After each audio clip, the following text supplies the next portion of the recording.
Good morning. Good morning dear students. आज हम कक्षा 10 में बायोलॉजी का नेक्स्ट टॉपिक पर चर्चा करेंगे।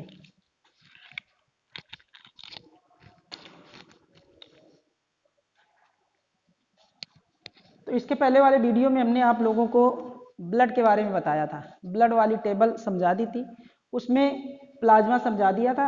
अब रुधिर कणिकाओं की बारी आती है, तो अगली हेडिंग रहेगी रुधिर कणिकाएं। रुधिर कणिकाएं अंग्रेजी में इसको कहते हैं ब्लड कॉर्पसेल्स। क्या कहते हैं बच्चों?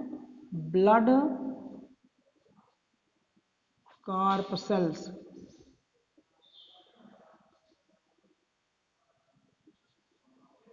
कॉर्पसेल्स रुधिर कणिकाएं। रुधिर कणिकाएं बच्चों तीन प्रकार की होती हैं। ये हमने अलग ही टेबल के माध्यम से बताया था। रुधिर कणिकाएं कितने प्रकार की होती हैं? तीन प्रकार की होती हैं। नंबर एक बच्चों, लाल रुधिर कणिकाएं। लाल रुधिर कणिकाएं, लाल रुधिर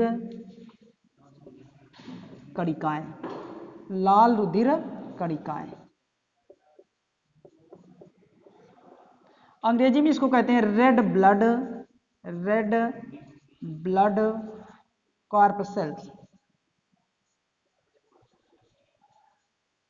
red blood corpuscles. Second number है श्वेत रुधिर कणिकाएं। ठीक बच्चों, श्वेत रुधिर कणिकाएं। श्वेत रुधिर कणिकाएं अंग्रेजी में कहते हैं व्हाइट ब्लड कॉर्पसेल्स। और तीसरा नंबर है बीपीएल।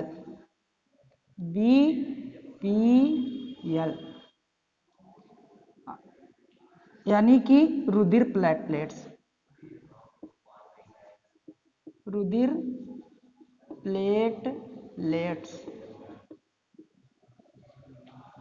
अंग्रेजी में कहते हैं ब्लड प्लेटलेट्स।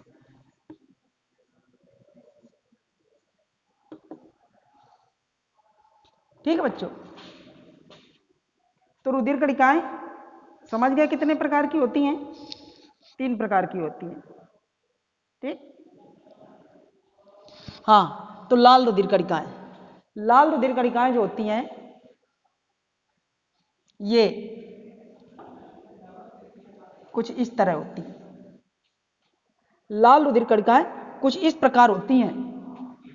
तो लाल रुधिर कणिकाओं के कोशिका द्रव्य में, लाल रुधिर कणिकाओं के, ये इसका कोशिका द्रव्य, लाल रुधिर कणिकाओं के कोशिका द्रव्य में ऑक्सीजन संवहन के लिए, लाल रुधिर कणिकाओं के, ये क्या है? लाल रुधिर कणिकाएं। लाल रुधिर कणिकाओं के कोशिका द्रव्य में ऑक्सीजन संवहन के लिए एक वर्णक पाया जाता है जिसे हीमोग्लोबिन कहते हैं। बात समझ में आई? लाल रुधिर कणिकाओं के कोशिका द्रव्य में ऑक्सीजन संवहन के लिए एक वर्णक पाया जाता है जिसे हीमोग्लोबिन कहते हैं। या फेफड़ों में, कहां पर?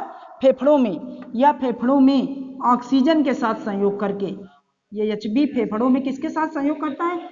ऑक्सीजन के साथ संयोग करके एक अस्थायी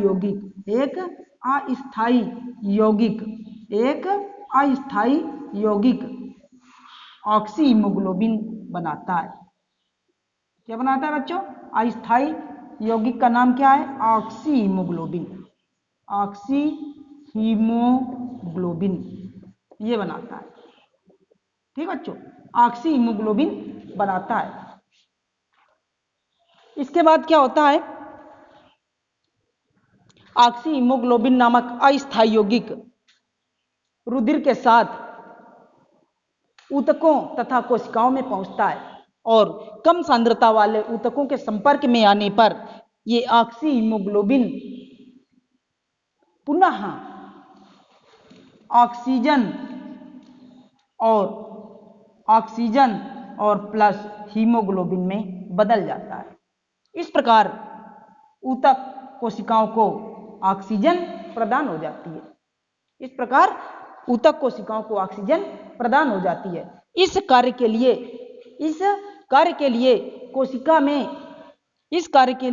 कोशिका में हीमोग्लोबिन की आरबीसी की बहुत बड़ी मात्रा पाई जाती है। इस कार्य के लिए कोशिका में आरबीसी की बहुत बड़ी संख्या पाई जाती है। यह पुरुषों में मतलब यानी कि आरबीसी की संख्या जो पुरुषों में होती है 54 से 55 लाख प्रति घन ml रुधिर होती है। 54 से 55 लाख प्रति घन ml होती है, जबकि स्त्रियों में या महिलाओं में इनकी संख्या 45 से 50 लाख प्रति घन ml होती है। स्त्रियों में इनकी संख्या कितनी होती है? 45 से 50 लाख प्रति घन ml होती है। इस प्रकार लाल रुधिर कणिकाएं खत्म हो गया। नेक्स्ट दिन श्वेत रुधिर कणिकाएं पढ़ाया जाएगा। Thank you.